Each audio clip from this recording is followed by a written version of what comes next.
There was a bunch of stuff that happened before 1200, but you don't really need to know any of that. Like Jesus. I mean, it's cool, there were Romans and they had lots of sex, but that probably won't be on the test. So when does the class start? With a little group called the Mongols. Let's take a look.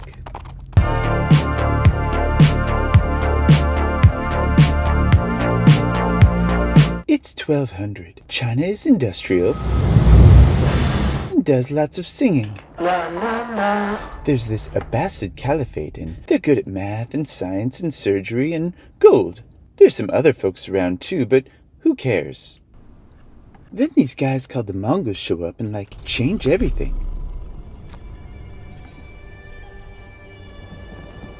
Think of them like sects. They say just about anything to gain access, sure, we'll convert to your religion, even though they didn't really convert that much. And like sects, it pretty much ruins everything. China falls, the Abbasids fall too, and like sects, there's a bunch of disease. While Mongols are trading all over the Silk Road, there are these boat people too from the Indian Ocean.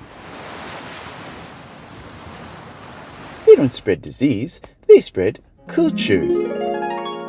It's really cool. They're Buddhists, Muslims, and Christians, but nobody cares. They were super tolerant. Not so sure about this guy, though. Wait, there's one more thing. You need to know about technology. The Mongols moved 3 important technology things out of China. The compass, the printing press, and gunpowder. They accidentally gave this crap to Europe, who would go on to use it later, so they could take over the world. How do you point the compass? What's this crap? This one European guy said. I've never seen anything like it. And this other guy was like, I don't know. I think it's some kind of technology, but I don't know what the hell it does. And this third guy was like, I think maybe we can use this to take over the world. Maybe take over those Indian people over there too while we're at it. And that's essentially what happened.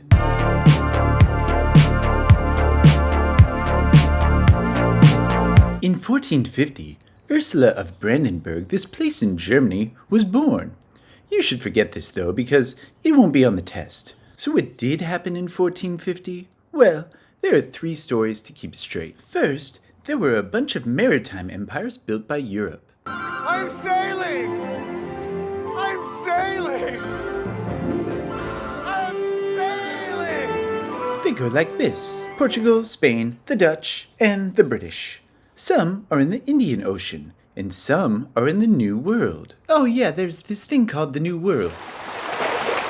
The Europeans made tons of money off of sugar and silver, and a lot of that money went straight to China. This led to new ways of making money, like joint stock companies. They even invented this thing called mercantilism, which was basically getting colonies to make the mommy country even richer. Oh, and remember that technology stuff? Well, the compass is super important here.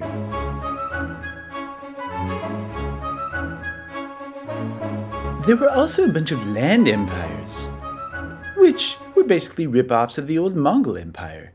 Get as much land as possible and then be hella tolerant. The main ones were the Mongols and the Ottomans.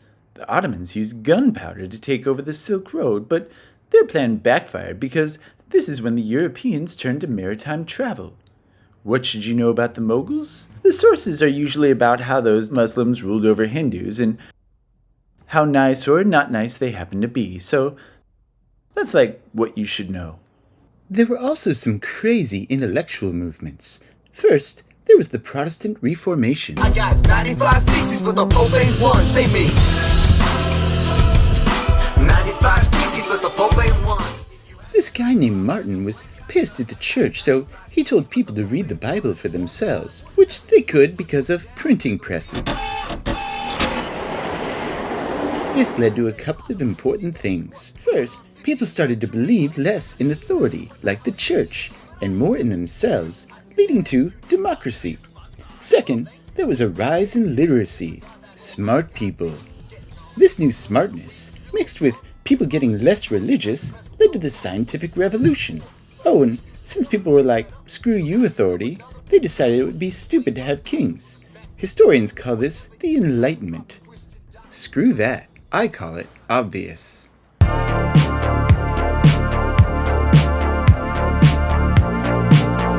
revolutions. Okay, so this period is all about revolution. There are political ones like the French Revolution, and industrial ones like the Industrial Revolution. What do you need to know about the political ones? Well, there was this movement called the Enlightenment where some Europeans decided that everyone was equal, except for the people who were not equal. This led to a bunch of people living without kings. And then industry happened.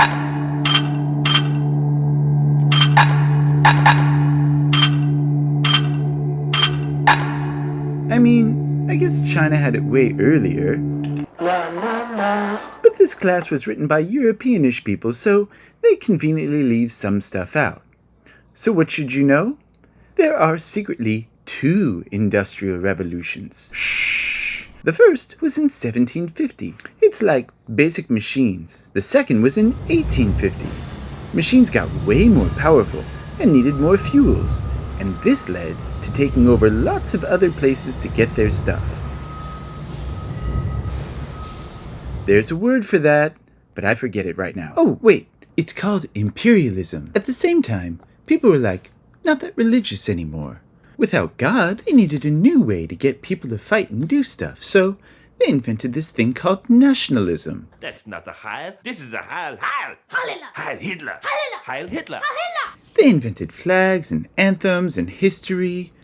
What were these nations based on? Language and skin color and religion. This led to a whole bunch of racism, leading to things like the Trail of Tears, the Young Turk movement, and the Holocaust. So once some countries got industrial, they pretty much turned into bullies. They took over the whole globe so they could get more resources for their machines and turn the rest of the world into customers. So basically, it was mercantilism all over again. Britain went to China and said, buy our new factory made dishes. And China was like, dude, this is China. You know, like the home of dishes. Why would we want sucky China? And Britain said, please. And China said, still no. And then Britain said, what about opium? And China said, maybe.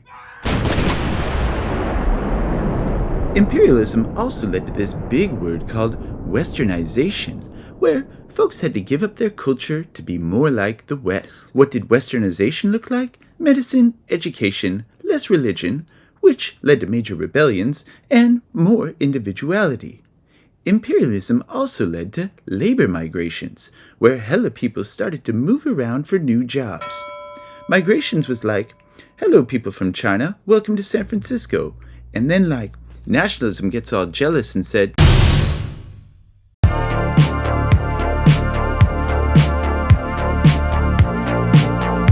the 20th century. So this one is broken into 2 distinct halves, war and peace. There are 3 wars to keep straight. There was the First World War, where people used lots of technology and stuff. This led to the end of empires. Some Europeans got out their maps and made up borders in the Middle East so they could get all the oil. So, more or less, the Berlin Conference all over again. The Kurds were like, wait, don't we get a country? And Europe was like, nope. And the Kurds were like, sucks. Then there was a depression, but people got happy again, and there was another war. Germany was crazy, but Japan was also crazy.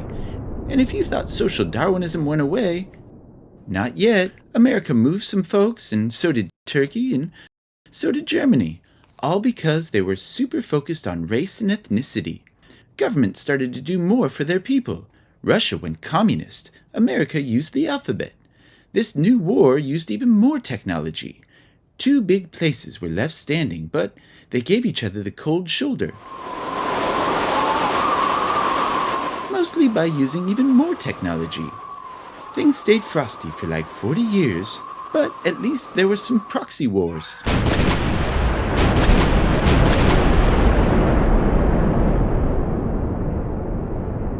Not here or here so much, but right here. Then came peace, which was basically undoing a bunch of stuff from period 3.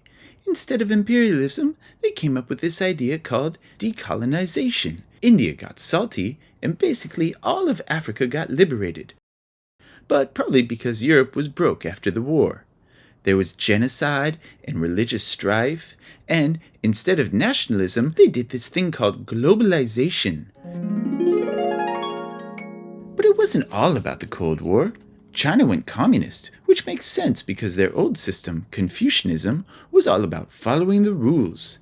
And did China stay communist? Sort of.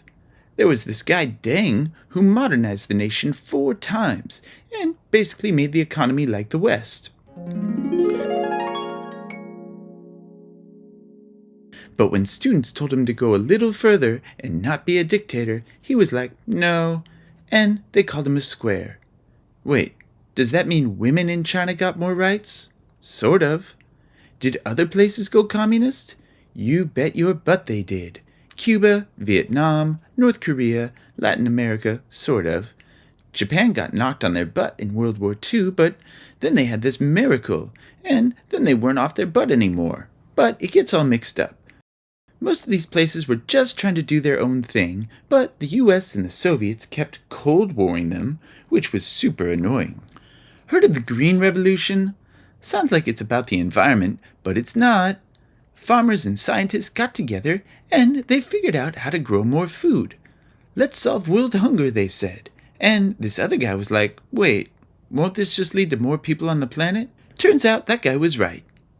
And that's pretty much everything.